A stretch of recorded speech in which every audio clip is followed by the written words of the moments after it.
Fourth chapter हम लोग भगवत गीता का समझने का प्रयास कर रहे थे। पिछले सेशन में कुछ 22-23 श्लोक हमने समझे और इसी को और क्लैरिटी से जानने का हम अभी भी प्रयास करेंगे और क्लैरिटी से समझने का प्रयास करेंगे।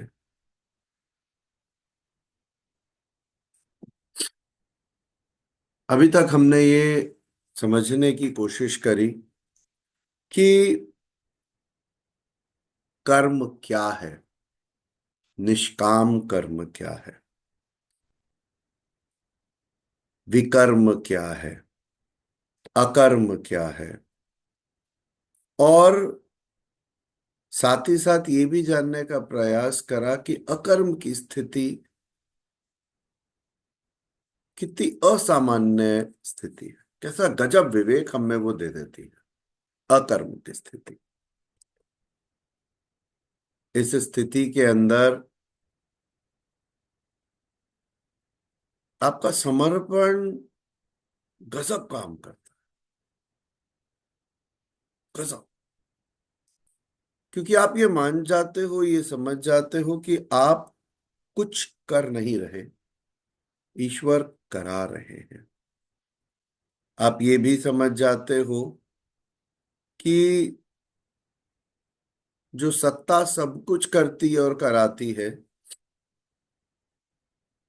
वो आप में विद्यमान है और उसी के द्वारा सब कुछ घट रहा है।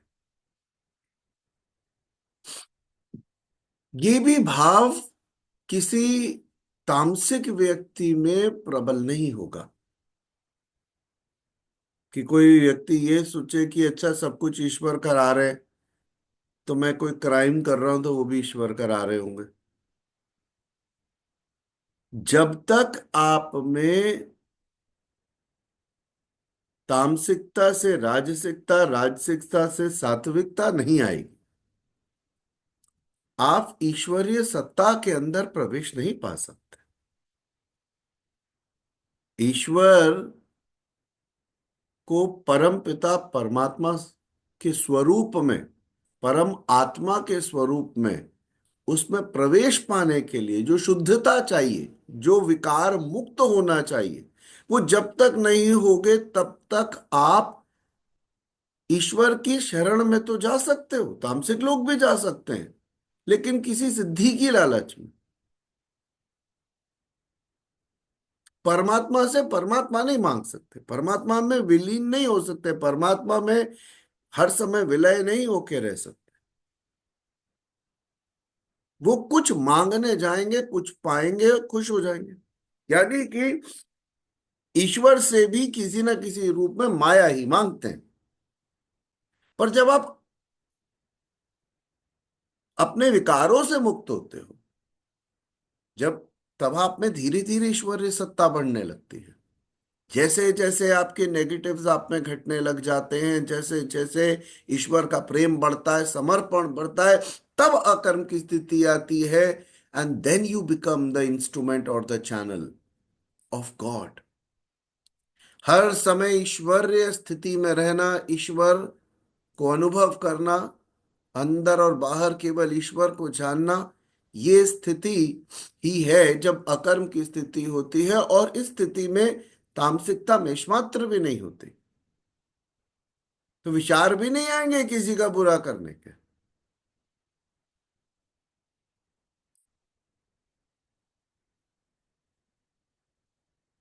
मैंने अभी भी ये कहा कि वो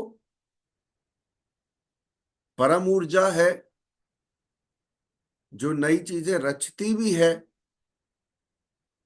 हर जो ऊर्जा क्षेत्र को बनाए भी रखती है, और वही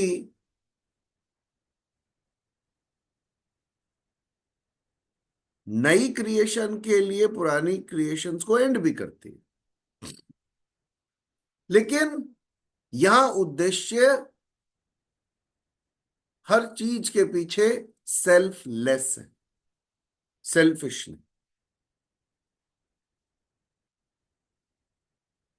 यहाँ कल्याण और परम परम कल्याण ही प्राथमिक उद्देश्य है। तो जब अकर्म की स्थिति आती है तो आप कर्म बंधन से मुक्त होने लग जाते हो, क्योंकि आप ये बात जानते हो कि जो भी आपके द्वारा हो रहा है वो ईश्वर की प्रेरणा से हो रहा है। करने वाले ईश्वर, रिसोर्सेज उनकी, चीजें उनकी, करने वाले वो, आप केवल माध्यम मात्र हो। निष्काम कर्म योग में भी आप फल की इच्छा नहीं करते, लेकिन तब भी ये थॉट तो आता ही है कि आप कर रहे हो। तो जब भी आप करता होगे तो कर्म का फल आपको बांधेगा या बांध सकता है। लेकिन जब आपने ये भाव ही छोड़ दिया कि मैं काहे का करता, तो सेवक हूं, मालिक की जो इच्छा जैसे चला रहे हैं इस जीवन में, हम वैसे चल रहे हैं। आप अपनी इच्छाएं जब जब नई रचोगे, जब जब उसका लिखे हुए प्रारब्ध को आप चैलेंज करोगे, जब जब आप चाहोगे ऐसा नहीं ऐसा होना चाहिए, वैसा नहीं वैसा होना चाहिए, ये तो हमने कम पाया, ये तो हमने ज्यादा पाया, हमको ऐसा पाना था, हमको वैसा करना था, आप याद रखना आप सृष्टि के रचयिता पे सवाल उठा रहे हो। जो ईश्वर जिस समय आपके द्वारा कराना चाहते हैं उसे होने दे, जैसा चाहते हैं, जिस पल जो भाव चाहते हैं घटने दें। दृष्टा स्वरूप केवल उस परमात्मा ने जो आपसे करा रहे हैं उसे दृष्टा स्वरूप देखें। हर पल को ऑब्जर्व करें कि वो क्या घटा रहे हैं।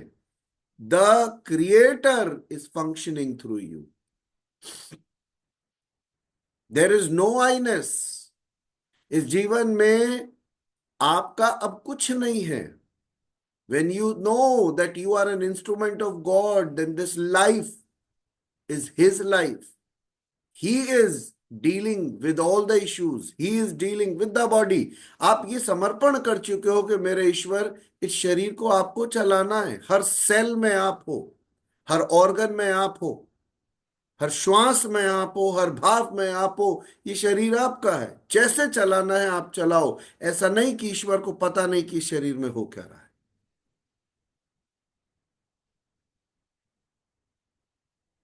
आपके चक्र, आपका आभा मंडल, आपकी नाड़ियां, सबका ईश्वर को निश्चित पूरी तरीके से अनुभव है। इनफैक्ट आगे क्या होगा, कब कब क्या होगा, सब पता है।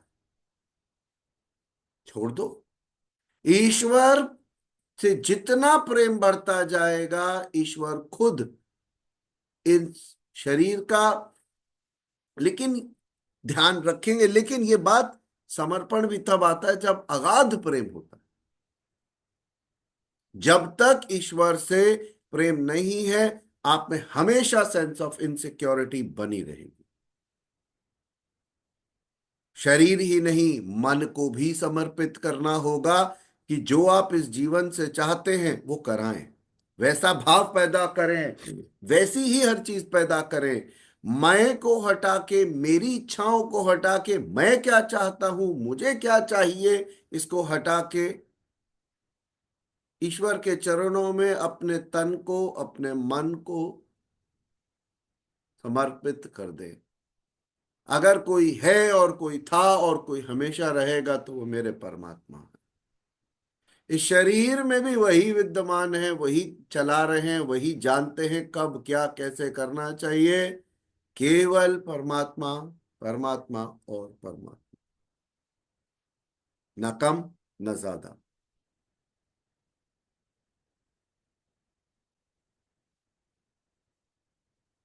तो ये जो बारीक से डिफरेंस हैं, ये बड़े महत्वपूर्ण हैं। श्रीमद् भगवत गीता में भगवान कहते हैं कि यज्ञ का आचरण ही कर्म है और साक्षात्कार का नाम ही ज्ञान। जब तक आप ईश्वर के साथ एकाकार नहीं होगा, ईश्वर को जानने का प्रयास, रियलाइजेशन ऑफ गॉड, तब तक ज्ञान प्राप्ति नहीं हुई।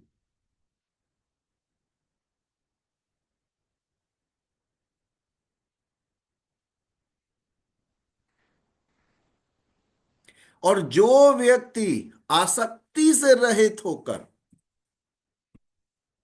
संपूर्ण कर्म करते हैं, किसी भी तरीके के मोह में आके काम नहीं कर रहे, ऐसे व्यक्ति के सभी कर्म विलीन हो जाते हैं।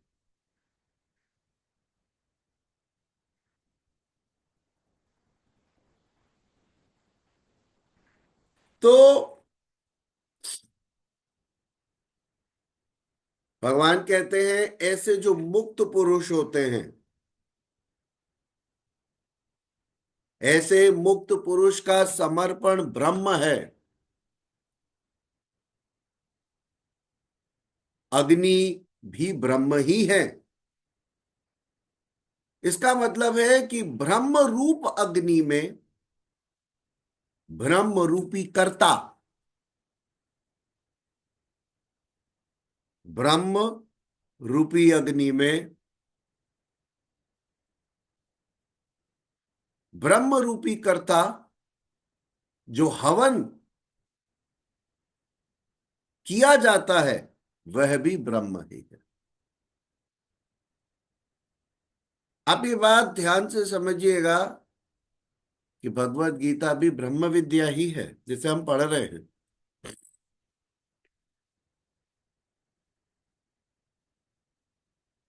इसीलिए श्लोक नंबर 24 के अंदर अंतिम शब्द आता है, ब्रह्म कर्म समाधिना,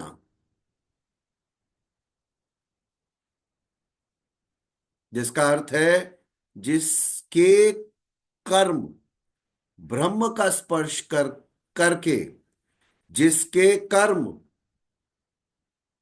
ब्रह्म का स्पर्श करके समाधिस्थ हो चुके हैं, उसमें विलय हो चुके हैं।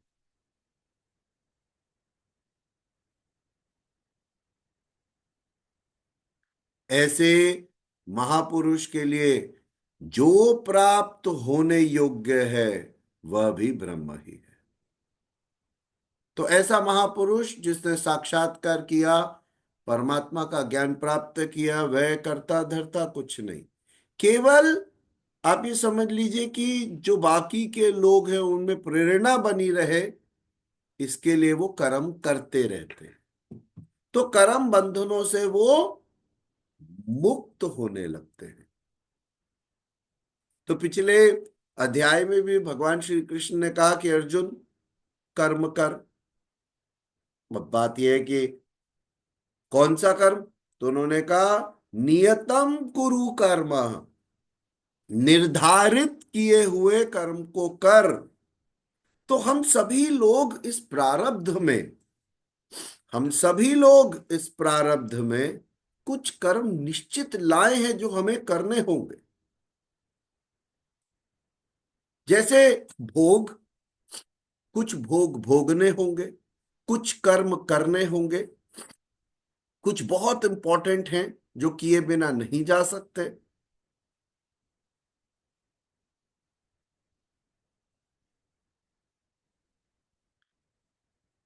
देखिए, जब तक आप में माय रहेगा, आप इस सिस्टम से नाखुश रहेंगे, शरीर से नाखुश रहेंगे, जो पाया उससे नाखुश रहेंगे, और आपको हमेशा ज्यादा चाहिए। संतुष्टि, संतोष, समर्पण, ये भाव जल्दी नहीं आएंगे, क्योंकि जो मैं शब्द है, अहंकार पोषित नहीं होता इतनी आसानी से। उसे और लोगों से सम्मान चाहिए, उसे ना बहुत अवार्ड्स चाहिए, बहुत पैसा चाहिए, बड़ा घर चाहिए, धन चाहिए, कुछ आता है वो बहुत फेमस हो जाए। तो मैं जो है, अहंकार जो है, वो जल्दी संतुष्ट नहीं होता। लेकिन जब आप आसक्ति से रहित हो जाते हैं, विकार घटने लगते हैं और ईश्वर में समर्पण आता है, तो आपको एक ही बात समझ में आती है कि सृष्टि का रचयिता ही सृष्टि का राजा है। जिस जीवन में भी अगर आप में अहंकार घटने लगे और परमात्मा का तत्व आप में बढ़ने लगे, आप समझ जाइएगा आप अब सही मार्ग पर हैं, क्योंकि जो सबसे पावरफुल एनर्जी थी आप उसके साथ रिकंसाइल कर पा रहे हो, उसे कनेक्ट कर पा रहे हो।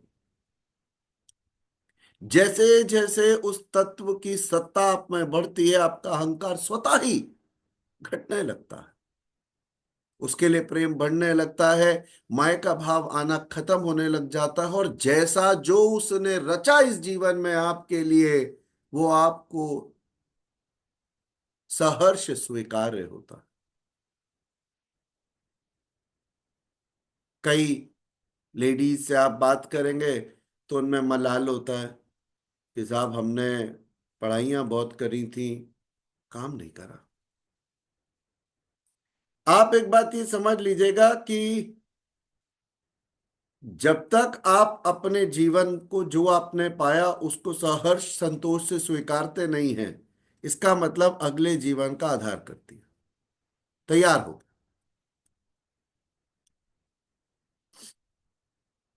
हम तो बहुत लायक थे, कर तो हम बहुत कुछ सकते थे, भाई इन लोगों ने हमें मौके नहीं दिए। हमारी सब चीजें बहुत अच्छी थी पर हम जो कमा सकते थे हमने कमाया नहीं, बहुत लायक थे। आप जब तक असंतोष के साथ जीवन को जी रहे हैं आप निश्चित तौर पर उसकी सत्ता को चैलेंज कर रहे हैं, और याद रखिएगा यह माया का इशारा है, क्योंकि अहंकार ही है जो कभी भी संतुष्ट नहीं होता, उसको और चाहिए और चाहिए और चाहिए। पर याद रखिए सब कुछ पा लेना कभी पॉसिबल नहीं, पर सब कुछ की इच्छा में तड़पते रहना पॉसिबल है।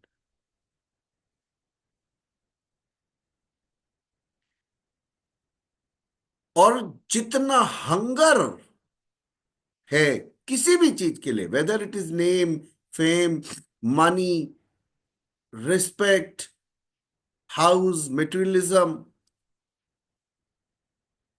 It is nurturing your ego.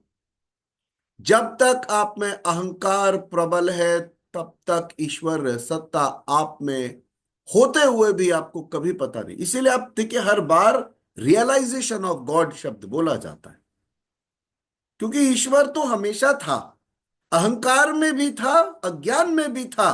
तो ना अहंकार में उसका अनुभव होता है ना ज्ञान में अनुभव होता है, होता तो वो हमेशा ही आप।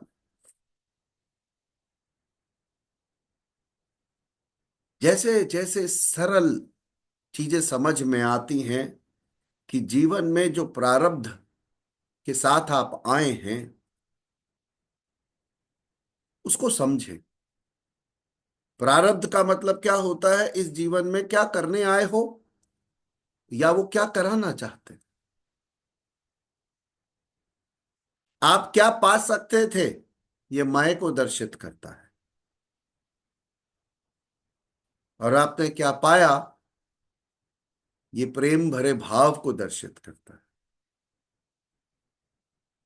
कृतज्ञता भाव को दर्शित करती है।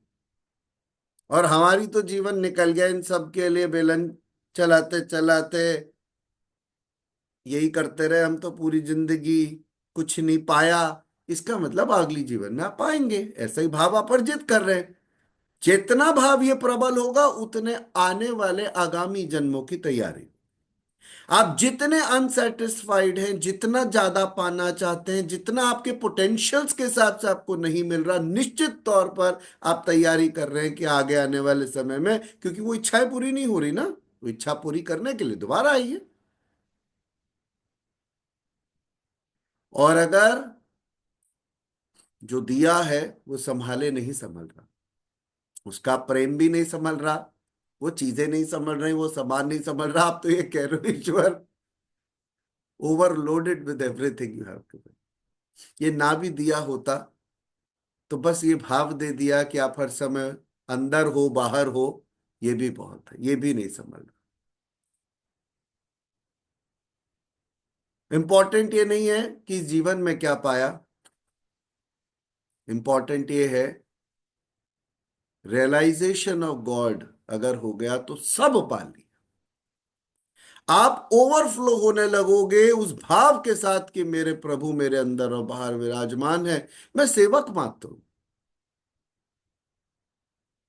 इस हृदय से निकलने वाला हर भाव उनका, हर चीज को जो देख रहे हैं नेत्र, वो नेत्र उनके, इसीलिए हर चीज दिव्य प्रतीत होते हैं।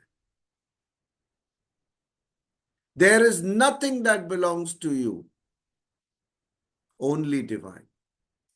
तो आज इसीलिए ईश्वर ऐसे महापुरुषों की चर्चा आगे आने वाले जितने श्लोक हैं उनमें करेंगे, और कहीं ना कहीं कहेंगे कि ऐसे दिव्य पुरुष की संगत करनी चाहिए, जानना समझना चाहिए, उनसे कुछ सीखना चाहिए, उनकी शरण में जाना चाहिए, क्योंकि ये भी कोई छोटी मोटी उपलब्धि नहीं है।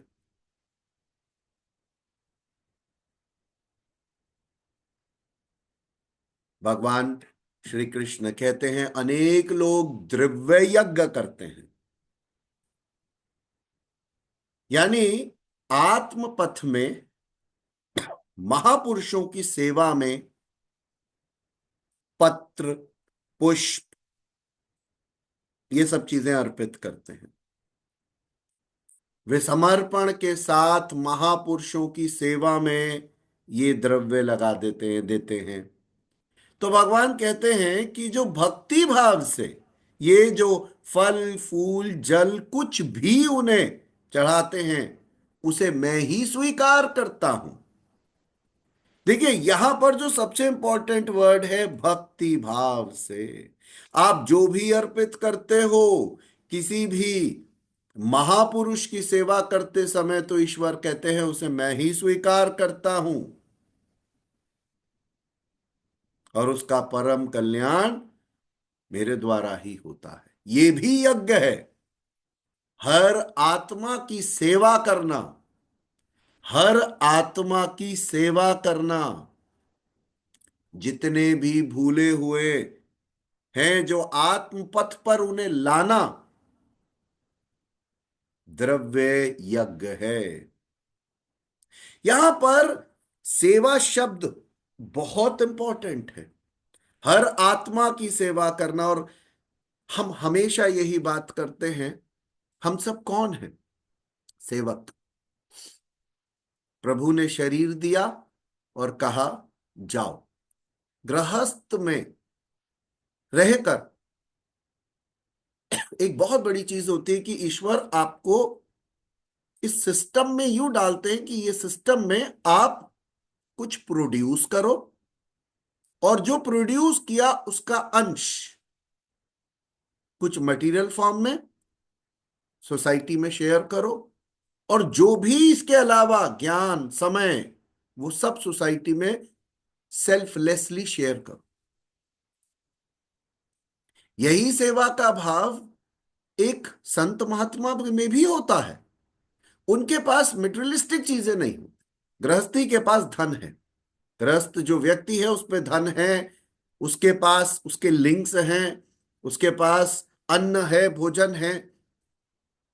तो हर वो चीज आपके पास, क्योंकि आप प्रोड्यूस कर रहे हो या कलेक्ट कर रहे हो, अपने एफर्ट से आप कमाते हो। तो एक गृहस्थ के लिए यही निर्देश है कि वो सेवा में तत्पर रहे। और अगर किसी के पास ये चीजें नहीं है, गृहस्थ होते, तो भी वो सेवा में तत्पर रहे। यहां पर ये बहुत इंपॉर्टेंट पॉइंट है, समझना कि आप कुछ क्रियाओं के लिए आए हो, कुछ काम के लिए निश्चित आए हो,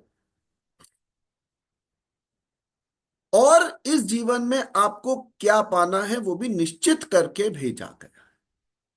आप स्वीकार कर लो, सहर्ष, अच्छी बात। नहीं स्वीकार करना चाहते, आपकी इच्छा। छटपटाती हुई आत्मा की तरह तड़पते रहो और निरंतर गुहार मारो। ईश्वर ने तत्व सरल है, सजग है, और आसानी से पाया जा सकता है, लेकिन समर्पण के भाव से।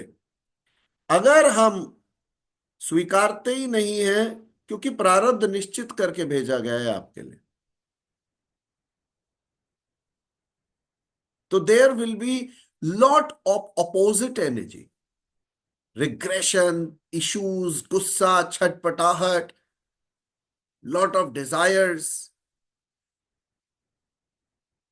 तो ये बहुत अच्छी मनोस्थिति बनेगी नहीं।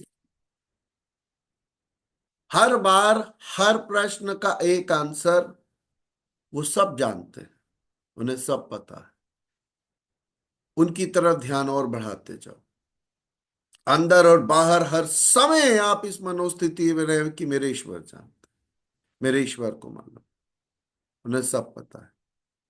अगर उन्हें ये जो हो रहा है ये ठीक लगता है तो उनकी इच्छा। कष्ट देने वाले, कष्ट हरने वाले को सब पता है। ऐसा नहीं कि किसी को इंफॉर्मेशन होती नहीं। तो ईश्वर कहते हैं कि जो भक्ति भाव से आप पुष्प, फल, जल जो चढ़ाते हो, जो अर्पित करते हो महापुरुषों की सेवा में, वो भी मुझ तक ही जाता है, और जो परम कल्याण होता है वो भी मेरे द्वारा ही होता है। ये भी यज्ञ है। और हर आत्मा की सेवा करना कितनी प्यारी चीज है, क्योंकि गृहस्थ जो है वो रिसोर्सफुल है। गृहस्थ रिसोर्सफुल है। तो वो कहते हैं हर आत्मा की सेवा करना, सेवा का भाव। इसीलिए आत्म मंथन में हम बार बार इस पर बात करते हैं, जोर नहीं देते। कितने ही लोग होंगे आत्म मंथन में, असीमित लोग, हजारों लोग आत्म मंथन में आए और गए होंगे। कहा जरूर गया होगा कि सेवा का मार्ग मुक्ति का मार्ग है, लेकिन कभी किसी को प्रेशर नहीं दिया गया। जिसके अंदर ये भाव उभरा उसने सेवा के लिए रिक्वेस्ट डाली। और सेवा आत्मंथन की इतनी सूक्ष्म होती है, इतनी माइल्ड होती है, जो कोई भी कर सकता है। बस भाव है, याद रखिएगा। आप 5 मिनट 10 मिनट अपने घर से लगा रहे, भाव अर्जित कर रहे कि ईश्वर हमारी पात्रता इतनी समझी कि हमारे द्वारा अगर कुछ हो सकता है, बहुत बड़ी बात। बट यही भाव धीरे धीरे बढ़ता जाता है। बढ़ता एक्चुअली समर्पण है। जितना समर्पण ईश्वर में बढ़ता है, याद रखिएगा ईश्वर ही आपके द्वारा सेवा कराए, आपके अंदर वाणी बनकर आपके द्वारा वो ही आगे बाहर निकलेंगे। तो हर आत्मा की सेवा करना, भूले हुओं को आत्म पथ पर लाना, ये भी द्रव्य यज्ञ है। तो अभी जो हम कर रहे हैं वो भी द्रव्य यज्ञ कर रहे हैं, क्योंकि प्राकृतिक संस्कारों को जलाने में सामर्थ्य है। इसीलिए ये सारी बात आ रही, क्योंकि ईश्वर यहां पे यज्ञ की चर्चा कर रहे हैं, यज्ञ ही करना चाहिए। तो इसी में कई सारे और महत्वपूर्ण शब्द आते हैं, तपो यज्ञाः।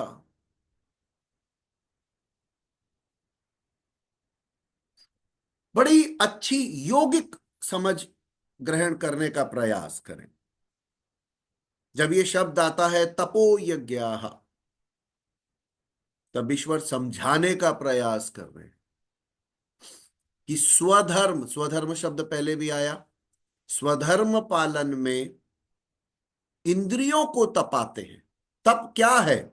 आप अपनी इंद्रियों को साधने का प्रयास करते हैं। मैं फिर आपको वापस आत्मंथन के उस प्रोग्राम की तरफ ले जा रहा हूं जिसका नाम है अवेकनिंग विजडम, जिसके अंदर इंद्रियों पर काम करने के एफर्ट्स करते हैं। इंद्रियों पर काम करने का एफर्ट करते हैं और ये समझाने का प्रयास करते हैं कि इंद्रियां जो हैं, इंद्रियां जगत को आपको कंट्रोल करना है, मेंटल लेवल को कंट्रोल करना है। तो स्वधर्म पालन में इंद्रियों को तपाते हैं, यानी जो स्वभाव से उत्पन्न क्षमता, जो आपके स्वभाव है उससे उत्पन्न क्षमता के अनुसार आपकी, यानी कि आपके अपने जो स्वभाव है उसकी, उससे जो जनरेट होने वाली कैपेसिटी है उसके अकॉर्डिंग यज्ञ की निम्न और उन्नत अवस्थाओं के बीच तपते रहते हैं। They work, intensely on sensory and the mental level. अब इसमें क्या होता है, इस पथ में जो चार वर्ण हैं, याद रखिएगा वर्ण कास्ट नहीं है, वो गुण धर्म है। तो उसमें अलग अलग स्तर पर काम होता है। जैसे जो हमने चार कैटेगरीज में बांटा था, सब अलग अलग स्तर पर अपनी इंद्रियों के द्वारा या इंद्रियों को तपाते हैं, यानी तप करते हैं। मन सहित इंद्रियों और शरीर को लक्ष्य के अनुरूप तपाना ही तप है। जो आपका मन है, इंद्रियां हैं और शरीर है, आप उनको लक्ष्य के अनुरूप जब साधते हो, उन पर काम करते हो, उन्हें तपाते हो, तो उसे क्या कहते हैं, तप कहते हैं। तो आध्यात्मिक दृष्टिकोण से आपको काम ही खुद पर करना होता है। यहां पर कोई भी कोर्स इसलिए नहीं करता क्योंकि उसको अपने हस्बैंड को, अपनी वाइफ को, अपने बच्चों को ज्ञान देना है। ज्ञान लेने में आजकल कोई जल्दी इंटरेस्टेड नहीं है। खुद ही समझ में आ जाए और हम खुद ही अपने आप को साध लें, वो बहुत है, पर्याप्त है। तो छोटे छोटे शब्द हैं, तप समझ रहे हैं। ऐसे ही एक शब्द योग आता है, इसमें एक और शब्द आता है योग यज्ञ। बहुत सारे लोग योग यज्ञ का आचरण करते हैं। इसे समझने का प्रयास करते हैं कि प्रकृति में भटकती हुई आत्मा का, प्रकृति के अंदर भटकती हुई आत्मा का प्रकृति से परे, हम प्रकृति में भटक रहे बिकॉज हमारी बॉडी तो प्रकृति के पंच महाभूत से बनी है, तो हम लोग प्रकृति में भटकते रहते हैं। तो प्रकृति में भटकती हुई आत्मा का प्रकृति से परे परमात्मा से मिलन का नाम ही योग है। योग मीन्स मिलना। तो योग यज्ञ क्या है, जब आप प्रयास करते हो प्रकृति के परे परमात्मा से मिलने का। और यह ध्यान रखिएगा, आमतौर पर इंसान स्ट्राइव करता है प्रकृति में रह के प्रकृति का ही कुछ पाने की। मटीरियल चीजें हमेशा प्रकृति से जुड़ी हुई होती है। नॉन मटीरियल चेतना स्तर ही प्रकृति के परे है। सॉरी।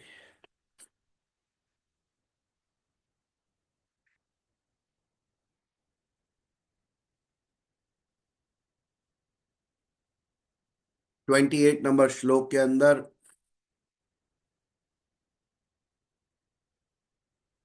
एक और चर्चा आती है,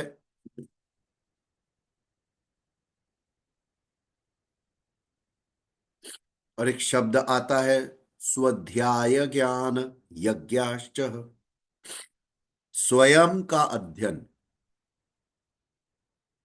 या स्वरूप का अध्ययन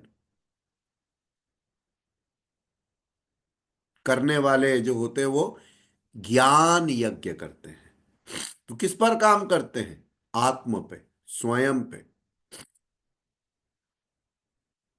यहां पर आप योग की दृष्टि से अष्टांग योग पर काम करते हो, यम नियम आसन प्राणायाम प्रत्याहार धारणा ध्यान समाधि। और अपने आचरण पे काम करने के बाद, शरीर को फिट करने के बाद, प्राण ऊर्जा बढ़ाने के बाद, एकाग्रता के बाद, ध्यान को स्थित करने के बाद उस परम पिता परमात्मा में समाधिस्थ होते हैं।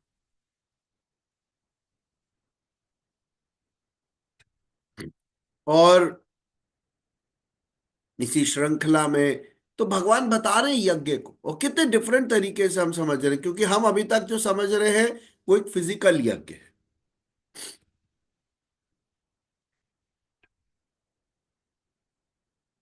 कुछ श्लोक सुनने का प्रयास करते हैं। उससे पहले जो भी तक हमने पढ़ा, 2 पल के लिए आंखें बंद करते हैं और मनन करते हैं, विचार करते हैं उसके ऊपर। Read it and then think. Close your eyes.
गतसङ्गस्य मुक्तस्य ज्ञानावस्थितचेतसः यज्ञायाचरतः कर्म समग्रं प्रविलीयते। ब्रह्मार्पणं ब्रह्महविर्ब्रह्माग्नौ ब्रह्मणाहुतम् ब्रह्मैव तेन गन्तव्यं ब्रह्मकर्म समाधिना। दैवमेवापरे यज्ञं योगिनः पर्युपासते। ब्रह्माज्ञावपरे यज्ञं यज्ञेनैवोपजुह्वति। श्रोत्रादीनिन्द्रियाण्यन्ये संयमाग्निषु जुह्वति। शब्दादीन् विषयानन्य इन्द्रियाग्निषु जुह्वति। सर्वाणीन्द्रियकर्माणि प्राणकर्माणि चापरे आत्मसंयमयोगाग्नौ जुह्वति ज्ञानदीपिते द्रव्ययज्ञास्तपो यज्ञा योगयज्ञास्तथा परे स्वाध्यायज्ञानयज्ञाश्च यतयः संशितव्रताः अपाने जुह्वति प्राणं प्राणोपानं तथा परे प्राणापानगतिरुद्ध्वा प्राणायामपरायणाः अपरे नियताहाराः प्राणान् प्राणेषु जुह्वति सर्वेप्येते यज्ञविदो यज्ञक्षपितकल्मषाः यज्ञशिष्टामृतभुजो यान्ति ब्रह्म सनातनम् नायं लोकोऽस्त्य यज्ञस्य कुतोऽन्यः कुरु सत्तम।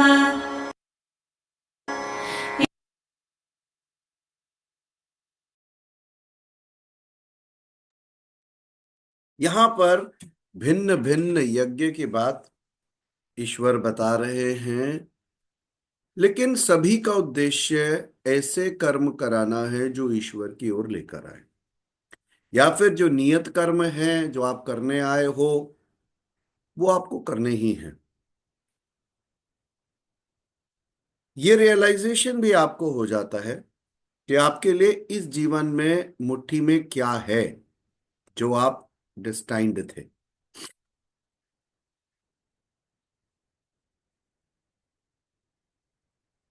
चौथे अध्याय के श्लोक नंबर 30 में ईश्वर इशारा देते हैं और कहते हैं कि योगी का जो आहार है वो दृढ़ होना चाहिए, आसन दृढ़ होना चाहिए और निद्रा भी दृढ़ ही होनी चाहिए।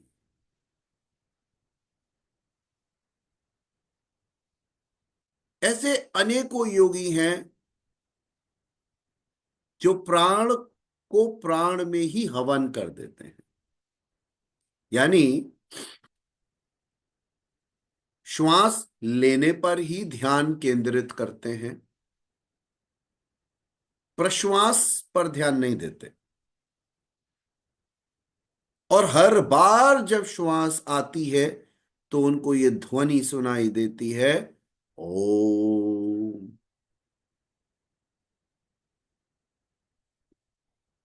फिर सांस आती है, ओम। हर श्वास के साथ ईश्वर का ओंकार का नाम सुनते हैं। अब करके देखें।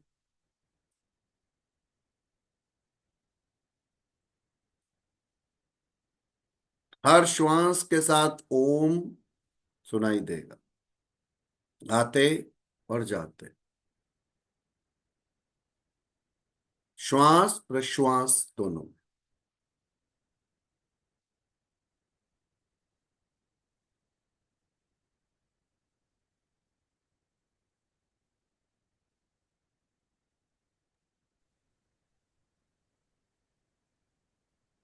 साधना वही जो हर समय हो रही हो, हर समय हो रही हो।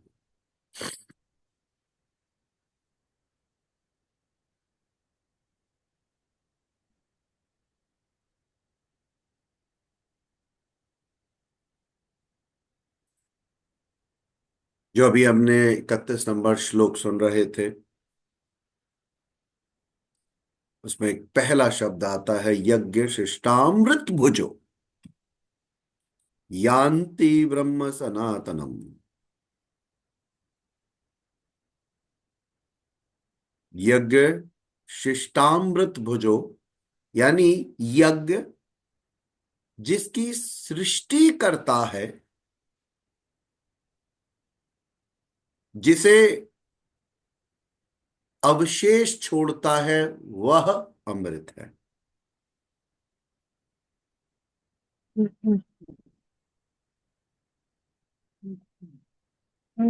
और इसकी प्रत्यक्ष जानकारी जो है वो ज्ञान है। ज्ञान है।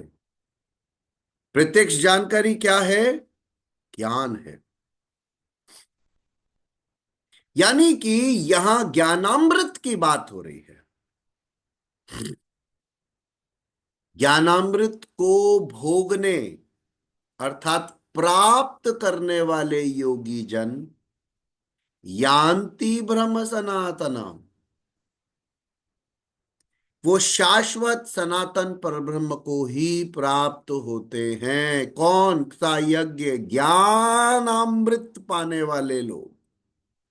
आप ज्ञान को, अब ईश्वर इस पर बहुत इंपॉर्टेंस देंगे। ज्ञान को सामान्य नहीं माना जाएगा। ज्ञानामृत, ज्ञानामृत को जो पाने वाले लोग हैं, योगी जन हैं, यान्ति ब्रह्म सनातनम, वो शाश्वत सनातन पर ब्रह्म को ही पाते हैं।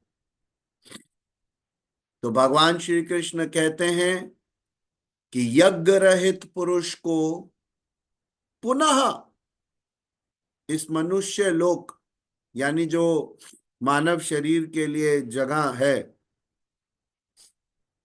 अगर उसे ये भी सुलभ नहीं होती तो दूसरे लोक कैसे सुखदायी होंगे?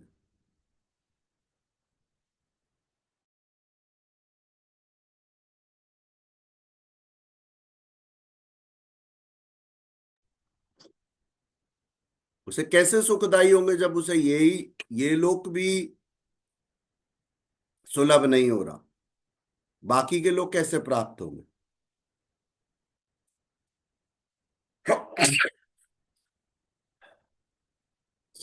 और तो जो ज्ञानामृत है वो अपने आप में कोई छोटी मोटी चीज नहीं है। तो अभी तक ईश्वर ने कई तरीके के यज्ञ बात करी।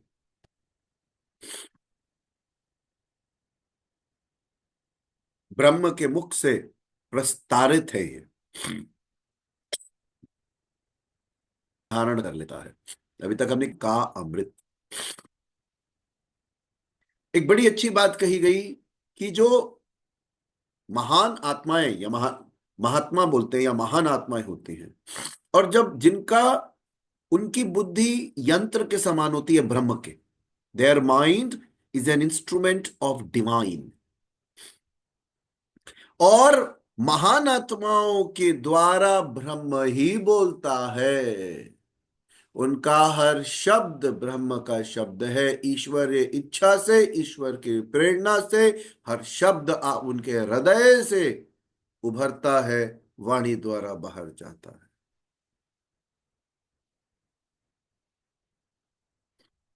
और उनकी वाणी में इस यज्ञ का विस्तार होता है। तो ज्ञान अमृत जो है, जो दे रहे हैं, उनकी जो माइंड है वो डिवाइन इंस्ट्रूमेंट, और उनके द्वारा ब्रह्म ही बोलता है। और उनकी वाणी इन यज्ञों का विस्तार करती है। ऑब्वियसली ज्ञान के लिए गुरु चाहिए, और गुरु को आप वाणी द्वारा कनेक्ट करते हैं। गुरु की वाणी आपके हृदय के अंतःकरण में उतर जाती है। एक एक शब्द आपके विकारों को नष्ट करने लगता है, आपके गुणों को उभारने लगता है। आपकी जैसे तरह से ना, आप देखेंगे कि मलाई अपने आप दूध के ऊपर सतह पर आ जाती है।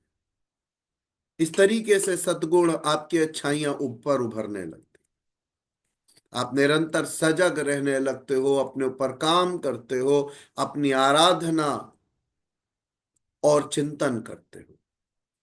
और कर्म का अगर आप मुझसे पूछेंगे शुद्ध अर्थ क्या है, तो मैं कहूंगा आराधना और निरंतर चिंतन मनन। आराधना और निरंतर चिंतन मनन।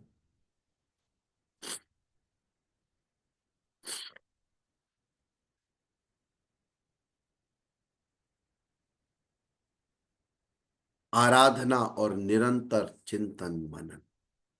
आज हम यज्ञ शब्द को समझने का बड़ा अच्छा प्रयास कर रहे हैं।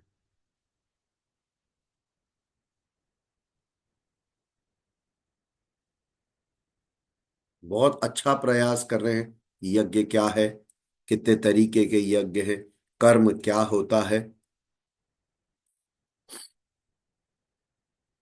अगर हम समराइज करने की कोशिश करें तो ये समझें कि मन का प्रसार ही जगत है। हम लोग माइंड ट्रेनिंग में भी बात करते हैं, world is a manifestation of your mind. तो जो मन का प्रसार है वही जगत है। और इस चराचर जगत की हवन सामग्री के रूप में है, मतलब जो चीजें दिख रही हैं चराचर जगत ही हवन सामग्री के रूप में भी है।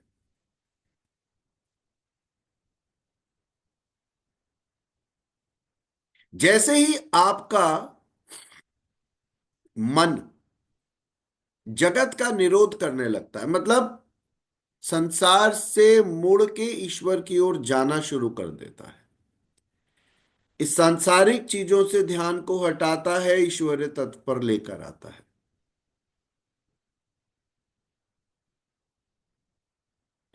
तो जैसे ही मन के सर्वदा निरोध होते ही जगत का निरोध हो जाता है। जैसे आपने मन अंदर को खींचा तो संसार दिखना बंद हो गया,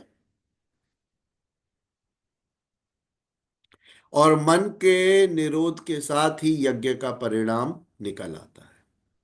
क्या परिणाम निकलता है? आप धीरे धीरे ज्ञानामृत का पान करने लगते हो, क्योंकि जब तक आप इस बाहरी जगत से जुड़े रहोगे ये ज्ञान फलित नहीं होगा।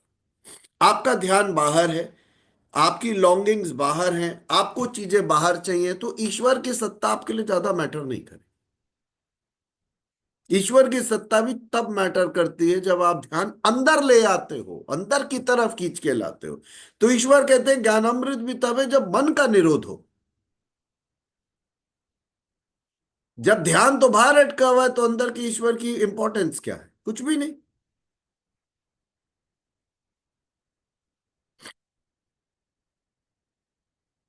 तब ज्ञानामृत का पान करने वाले पुरुष सनातन ब्रह्म में प्रविष्ट हो जाते हैं। तो पहली बात क्या है? मन का निरोध। Withdraw through your senses from the outside world, come inside, and this the knowledge, the divine knowledge. अब इसमें जैसे the more you dip into it, the more you get involve, you become, your mind becomes an instrument of God.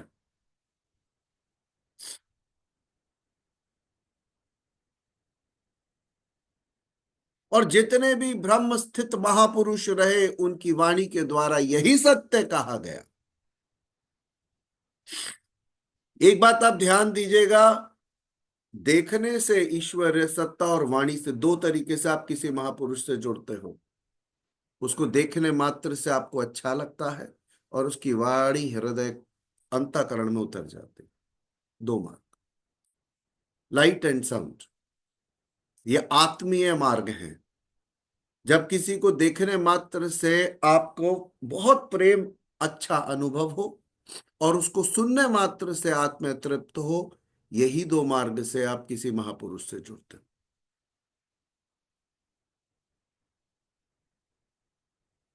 तो और जितने महापुरुष, उनकी वाणी द्वारा भी यही बात कही गई। और ऐसा भी नहीं कि अलग अलग संप्रदायों में ये नहीं होता। ये जो कंसेप्ट है ये एक तरीके का योगिक सत्य है। It's a truth which is yogic. और इन्हीं मार्गों में से किसी न किसी मार्ग से उच्चतम अवस्थाएं लोग प्राप्त करते हैं।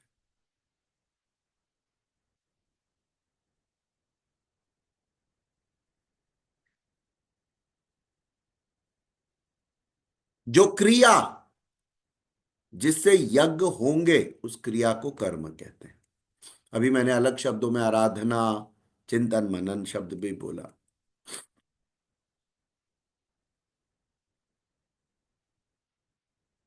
पूरी भगवत गीता सांसारिक कार्य व्यापार इनको बहुत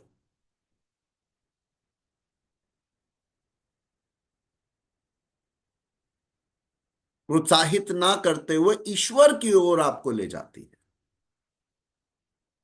और अक्सर जो यज्ञ का नाम आता है तो लोगों को लगता है कोई यज्ञ वेदी बनानी है और सामान रख के और आहुति देनी है। यहां पर उन यज्ञों की बात नहीं कर रहे जो बाहरी यज्ञ हैं, द्रव्य यज्ञ दूसरे हैं, जिसका वर्णन भगवान श्री कृष्ण ने अभी किया। पशु बलि हुई, वस्तु का दाह हुआ, इन सब चीजों का कोई संबंध भगवत गीता में भगवान कृष्ण के दिए हुए ज्ञान में ऐसी कोई चर्चा नहीं। इसीलिए जब भी किसी ने पशु बलि के अगेंस्ट स्टैंड लिया, बहुत सही, रूढ़िवाद अपने आप बढ़ता गया। कितने तरीके के आध्यात्मिक यज्ञ बताएं, बैठो और यज्ञ करो। ये पूर्णिमा मैम बैठी हूँ, क्या कर रहे हैं? यज्ञ कर रही हूँ। उन्होंने कहा, "हैं? अग्नि तो प्रज्वलित नहीं करी, यज्ञ कुंड नहीं है, कौन सा यज्ञ चल रहा है?" यही तो भगवत गीता बता रही कि आप कौन से यज्ञ कर रहे हो। ऐसा नहीं कि इनका निषेध है, ये भी बात नहीं कही गई, लेकिन पशु बलि और ये जितनी भी रूढ़ी है, ये अच्छी नहीं। भगवान उन्होंने क्या बोला कि आप जब भी किसी महापुरुष को या कहीं देवी देवता को कुछ भी चढ़ाओगे तो ईश्वर कहते हैं मैं ही ग्रास करता हूं। तो भाव से दी हुई चीज, भाव से दी हुआ जो भी आप किसी को दे रहे हो वो ईश्वर तक ही पहुंच रहा है।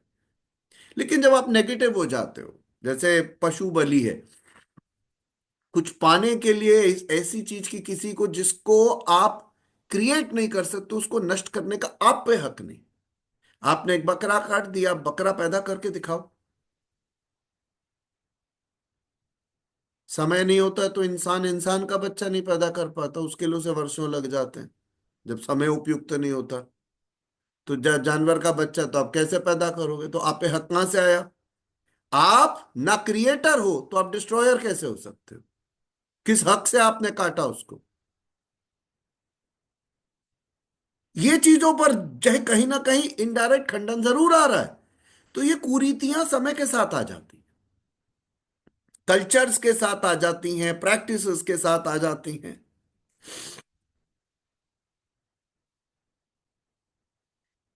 कितनी प्यारी बात है जिसको बिल्कुल अच्छे से लिखिएगा। सांसारिक द्रव्यों से सिद्ध होने वाले यज्ञों की अपेक्षा, ये जो आप नॉर्मल यज्ञ करते हैं उसकी अपेक्षा ज्ञान यज्ञ साक्षात्कार तक लेके जाएगा।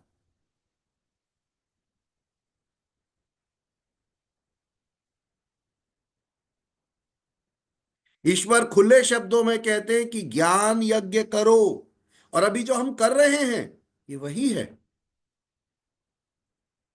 आप किस चीज को जलाओगे? विकारों को जलाओगे ज्ञान अग्नि में। नेगेटिविटी को तप किस चीज का करोगे? इंद्रियों पर काम करोगे, मन पर काम करोगे। आप उन चीजों को मत जलाओ जो बाहरी हैं, उन चीजों को जलाओ जो अंदर आपके शत्रु बन के बैठे हैं।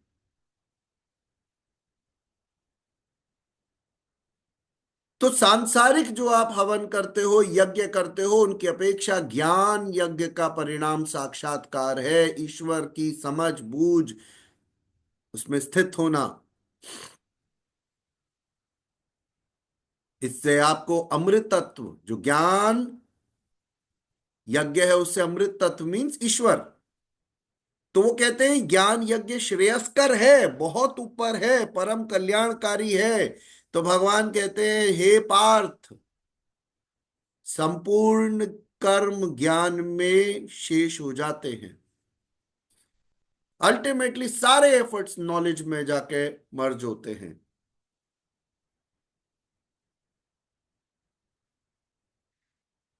33 नंबर श्लोक का आखिरी शब्द है परिसमाप्यते, भली प्रकार समाहित हो जाते हैं, संपूर्ण कर्म ज्ञान में समाहित हो जाते हैं।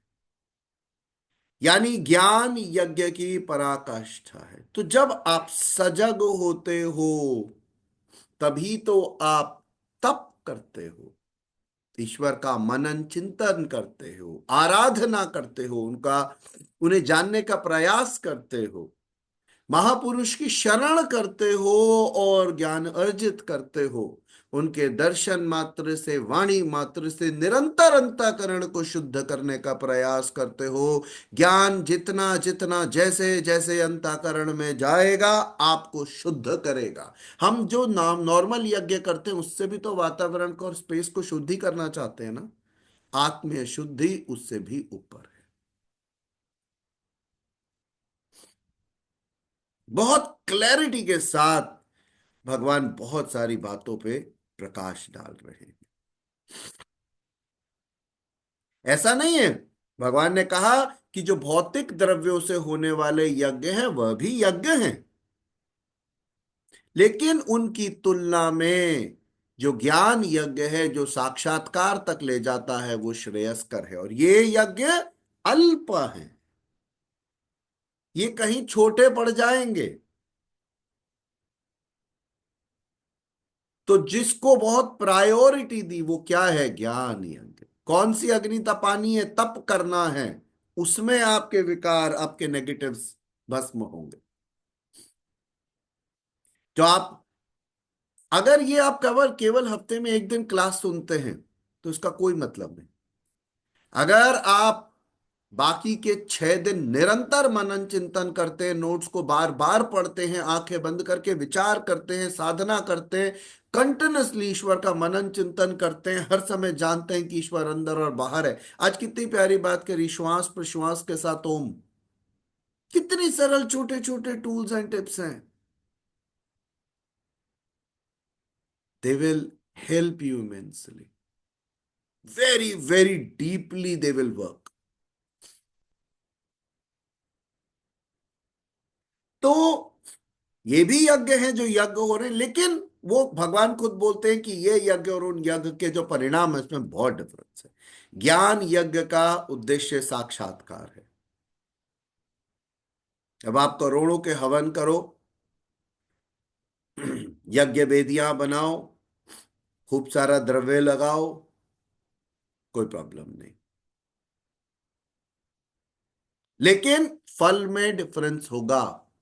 ज्ञान यज्ञ कुछ ना बाहरी सामान लगाते हुए भी श्रेयस्कर है।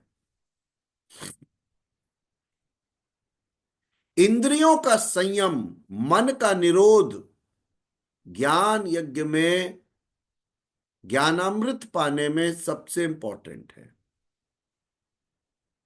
श्वास प्रश्वास पर ध्यान देना, इंद्रियों को संयम में लाना, मन का निरोध करना।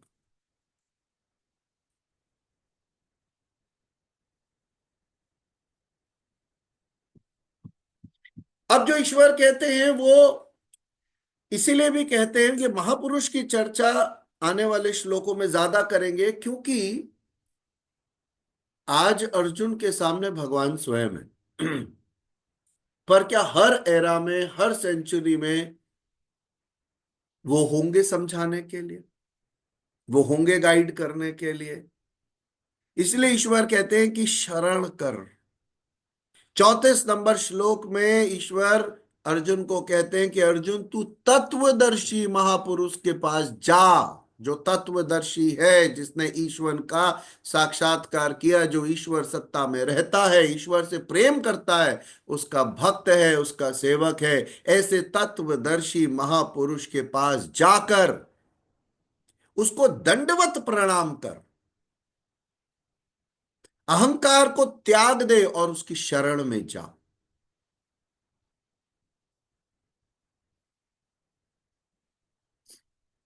प्रणिपातेन, उसकी शरण में जा, अपने अहंकार को शून्य करके दंडवत प्रणाम कर, उसकी सेवा कर, भली भांति वहां सेवा कर, निष्कपट भाव से अपने प्रश्न पूछ, और सत्य जो ज्ञान है उसे जान।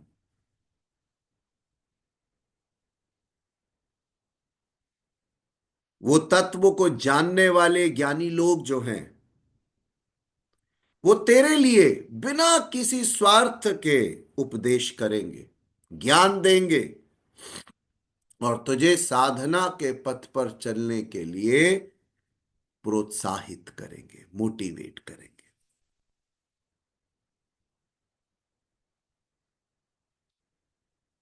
ईश्वर बहुत क्लैरिटी से कह रहे हैं कि होल्ड द हैंड। समर्पित भाव से सेवा करना जरूरी है। जब आप समर्पित भाव से सेवा करते हो तो उसके उपरांत इस ज्ञान को सीखने में आपकी क्षमता बढ़ती है, क्योंकि जब आप गुरु के आगे झुकते हो, महापुरुष व्यक्ति के आगे झुकते हो, आप अपने अहंकार को नष्ट करते हो। आप ये समझने का प्रयास करते हो कि उनकी हर बात के पीछे कोई बात है। यही तो ईश्वर इशारा कर रहे हैं, समझाने का बड़ा गजब प्रयास कर रहे हैं। तत्वदर्शी पुरुष परम तत्व परमात्मा का प्रत्यक्ष दिग्दर्शन कराने वाला है। वो यज्ञ की विधि विशेष का ज्ञाता है। यहां पर हम अब इस समय केवल भौतिक यज्ञ की बात नहीं कर रहे हैं जो कर्मकांड में बात की गई। यहां तो भगवान आज चौथे अध्याय के कई श्लोकों के अंदर निरंतर आत्मिक आध्यात्मिक यज्ञों की बात कर रहे हैं।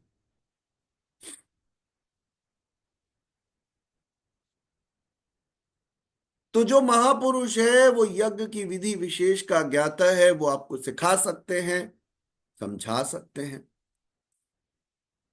तो आज अर्जुन के सामने भगवान श्री कृष्ण है, पर वो जानते हैं कि हमेशा ऐसा नहीं होगा कि कोई गाइड करने वाला होगा, इसीलिए वो कहते हैं शरण करो, किसी महापुरुष की शरण में जा।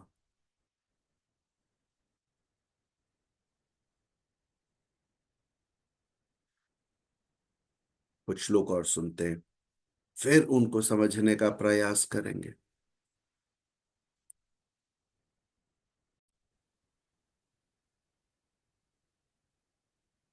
एवं बहुविधा यज्ञा वितता ब्रह्मणो मुखे कर्मजान् विद्धि तान् सर्वान् एवं ज्ञात्वा विमोक्ष्यसे श्रेयान् द्रव्यमयाद्यज्ञात् ज्ञानयज्ञः परन्तप सर्वं कर्माखिलं पार्थ ज्ञाने परिसमाप्यते तद्विद्धि प्रणिपातेन परिप्रश्नेन सेवया उपदेक्ष्यन्ति ते ज्ञानं ज्ञानिनस्तत्त्वदर्शिनः यज्ञात्वा न पुनर्मोहम् एवं यास्यसि पाण्डव येन भूतान्यशेषाणि द्रक्ष्यस्यात्मन्यथा मयि अपि चेदसि पापेभ्यः सर्वेभ्यः पापकृत्तमः सर्वं ज्ञानप्लवेनैव वृजिनं सन्तरिष्यसि यथैधांसि समिद्धोऽग्निर्भस्मसात् कुरुतेऽर्जुन ज्ञानाग्निः सर्वकर्माणि भस्मसात् कुरुते तथा न हि। और इस बात को बहुत बल दिया, समझाया कि जो महापुरुष की संगत है वो सामान्य नहीं है। आप अगर अपने जीवन में तत्वदर्शी व्यक्ति की संगत कर पाते हो, उनकी शरण में जा पाते हो, तो आप अपने बहुत सारे, इवन आपने पाप किए हैं तब भी पॉसिबिलिटी है कि आप एलिवेट हो जाओ।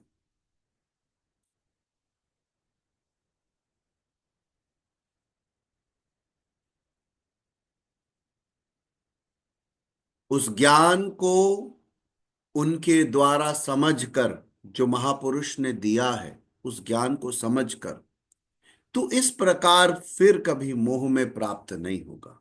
हमारी बहुत बड़ी प्रॉब्लम है अहंकार, मोह।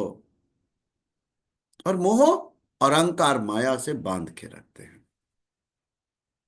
तो एक महापुरुष से दी गई जानकारी के द्वारा और उस पर चलने पर, खाली सुनना पर्याप्त नहीं है, उस पर चलने पर, निरंतर काम करने पर तू अपनी आत्मा के अंतर्गत संपूर्ण भूतों को देखेगा।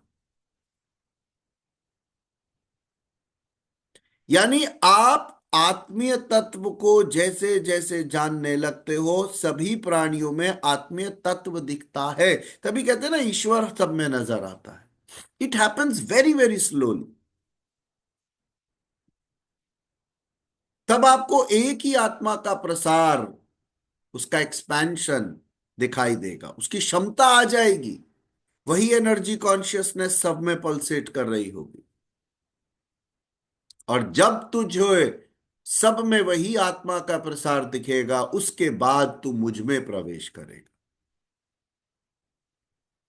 यानी उस परमात्मा को पाने का साधन है तत्व स्थित महापुरुष।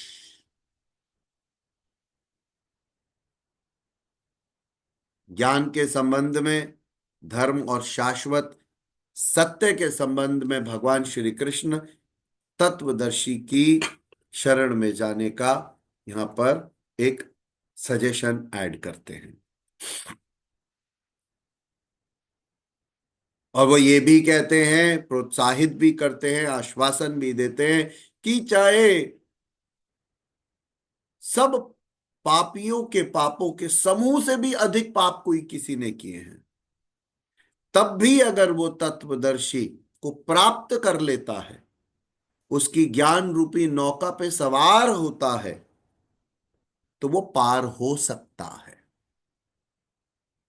क्योंकि ये जो ज्ञानामृत है ये आपको शुद्ध करता है। ये आपको क्या करता है? शुद्ध करता है। तो जिस प्रकार जो प्रज्वलित अग्नि होती है, द इग्निटेड फायर, वो लकड़ी को, कोयले को भस्म कर देती है, उसी तरीके से ज्ञान रूपी अग्नि जो है वो संपूर्ण कर्मों को भस्म कर देती है। ये भगवान योगेश्वर भगवान श्री कृष्ण का अपना कथन है, बहुत क्लैरिटी से वो बात को कहते हैं। तो ज्ञान अग्नि को में आप अपने उन कर्मस को भी भस्म करते हो। इस संसार में ज्ञान के समान पवित्र कर देने वाला कुछ भी नहीं है।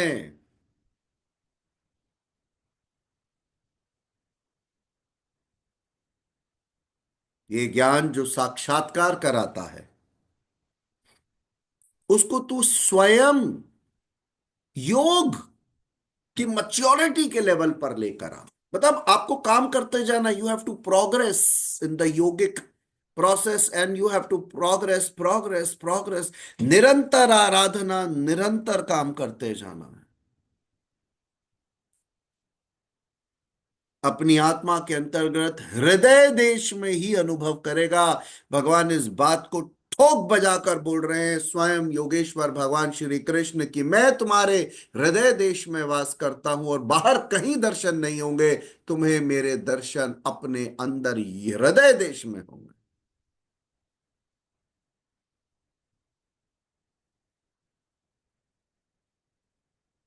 मार्ग बताया, ज्ञानामृत, ज्ञान यज्ञ,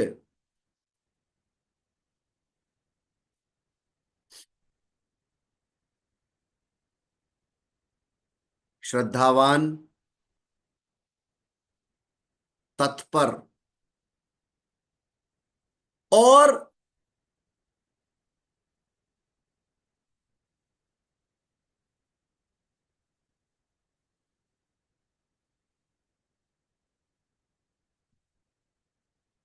कई लोग बार बार एग्जिट ले जाते हैं फिर वापस आते हैं। It disturbs. जो लेट हैं वो वेटिंग रूम में वेट ही कर रहे हैं, उनको अलाउ नहीं करा। लेकिन कोशिश करें कि आपका इंटरनेट स्टेबल हो और आप बार बार छोड़े नहीं। मुझे बार बार परमिट करना पड़ता है और वो डिस्टर्ब होता है।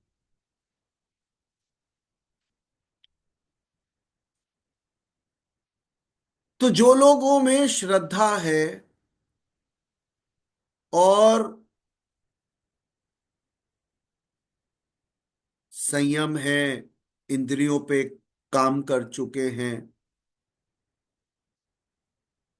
ऐसा व्यक्ति ही ज्ञान प्राप्त कर सकता है।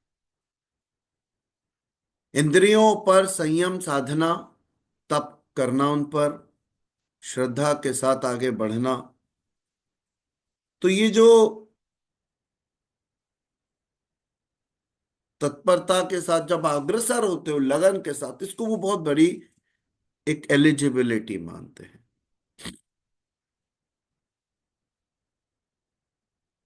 और भगवान ये कहते हैं कि जब तक भाव पूर्वक जिज्ञासा नहीं है, तो तत्वदर्शी की शरण में जाके भी कुछ ज्यादा ज्ञान प्राप्त नहीं हो।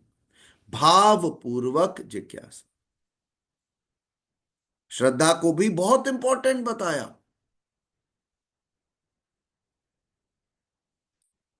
लेकिन एक लगन के साथ निरंतर आपको काम करना होगा, संपूर्ण इंद्रियों का पे संयम स्थापित करना होगा, सेंसरी कंट्रोल, देसी भाषा में हम प्रत्याहार भी कहते हैं।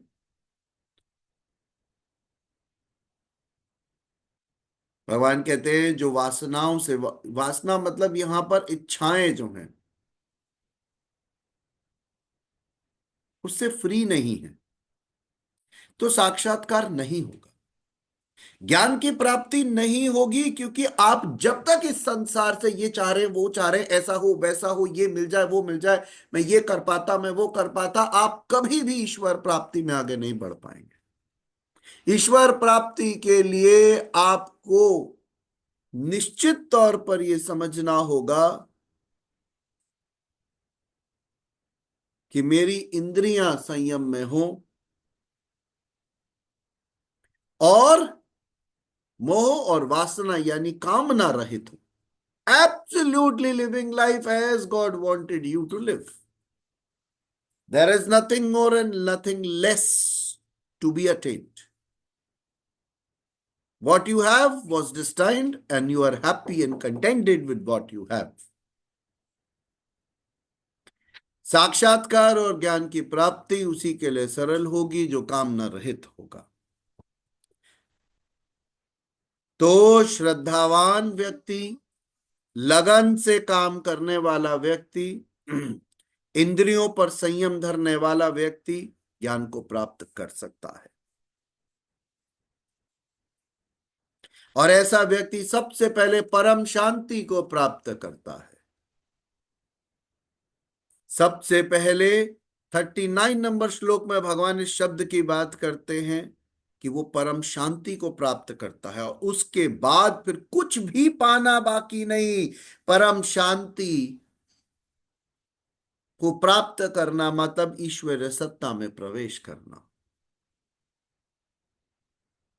यह अंतिम शांति है, परम शांति अंतिम शांति है।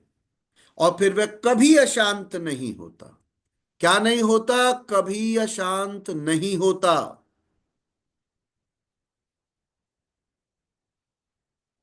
इसीलिए भगवान 40 नंबर श्लोक में फिर कहते हैं अज्ञानी व्यक्ति को कि तू तत्वदर्शी महापुरुष के पास जाकर इस पथ के संशयों का निवारण कर।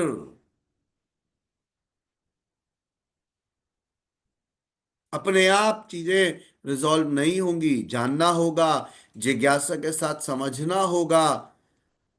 You will get solutions.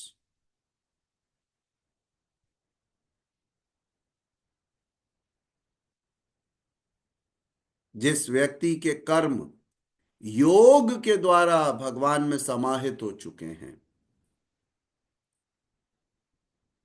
जिसका संपूर्ण संशय, ऑल द डाउट्स, परमात्मा की प्रत्यक्ष जानकारी द्वारा नष्ट हो चुके हैं,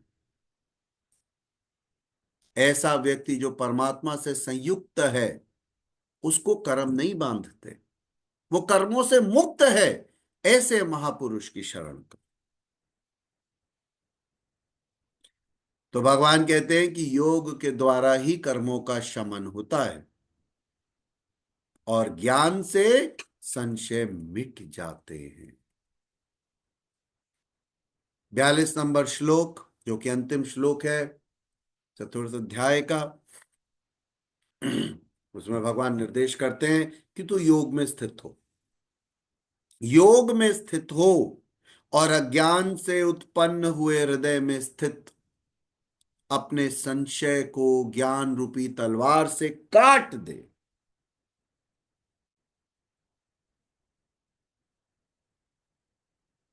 जो तेरे लिए निश्चित हैं कर्म, उनको कर। तो युद्ध के लिए खड़ा हो, जो ड्यूटीज हैं वो करनी है। और अंदर तेरे जो संशय रूपे शत्रु है, भीतर में जो तेरे, पहले तुझे उससे ही लड़ना है, अपने संशय को हटा।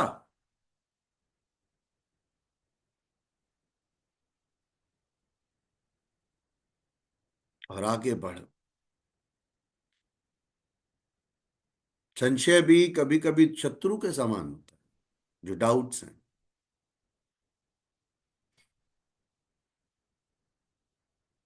संयम के साथ यज्ञ की विधि विशेष का आचरण करते हुए,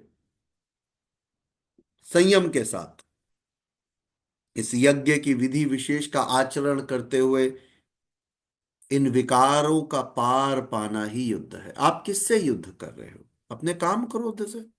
वही तो शत्रु हैं जो आपके अंदर बैठे हैं। राग द्वेष जो है, ये हमने पीछे भी बात की थी। आपको अपने विकारों से ही युद्ध करके जीतना है। आप अपने विकारों पर ही विजय प्राप्त कर लो तो बड़ी बात है। और इसका परिणाम क्या होगा? जैसे जैसे आपके विकार घटने लगेंगे, वैसे वैसे आप पे परम शांति उदय होने लगेगी। चौथे अध्याय के अंतिम श्लोकों में शब्द परम शांति बार बार आता है। शांति शांति आएगी, अपने आप आएगी, अपने आप उदय होगी। यही उसका परिणाम है। और इसके बाद कोई वापसी नहीं। Nothing. There is no going back.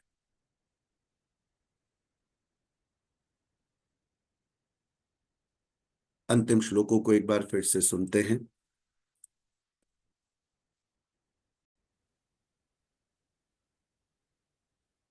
ज्ञानेन सदृशं पवित्रमिह विद्यते तत्स्वयं योगसंसिद्धः कालेनात्मनि विन्दति श्रद्धावान् लभते ज्ञानं तत्परः संयतेन्द्रियः ज्ञानं लब्ध्वा परां शान्तिमचिरेणाधिगच्छति अज्ञश्च श्रद्धधानश्च संशयात्मा विनश्यति नायं लोकोऽस्ति न परो न सुखं संशयात्मनः योगसन्न्यस्तकर्माणं ज्ञानसञ्छिन्नसंशयम् आत्मवन्तं न कर्माणि निबध्नन्ति धनञ्जय तस्मादज्ञानसम्भूतं हृत्स्थं ज्ञानासीनात्मनः चित्वैनं संशयं योगमातिष्ठोत्तिष्ठ भारत ॐ तत्सदिति श्रीमद्भगवद्गीतासु उपनिषत्सु ब्रह्मविद्यायां योगशास्त्रे श्रीकृष्णार्जुनसंवादे ज्ञानकर्मसन्न्यासयोगो नाम चतुर्थोऽध्यायः।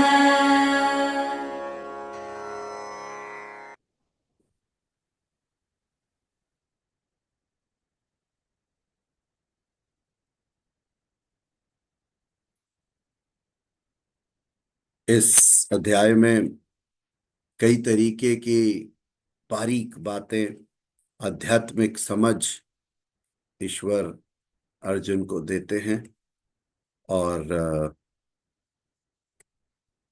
चौथा अध्याय खत्म होता है। हरि ओम तत्सत।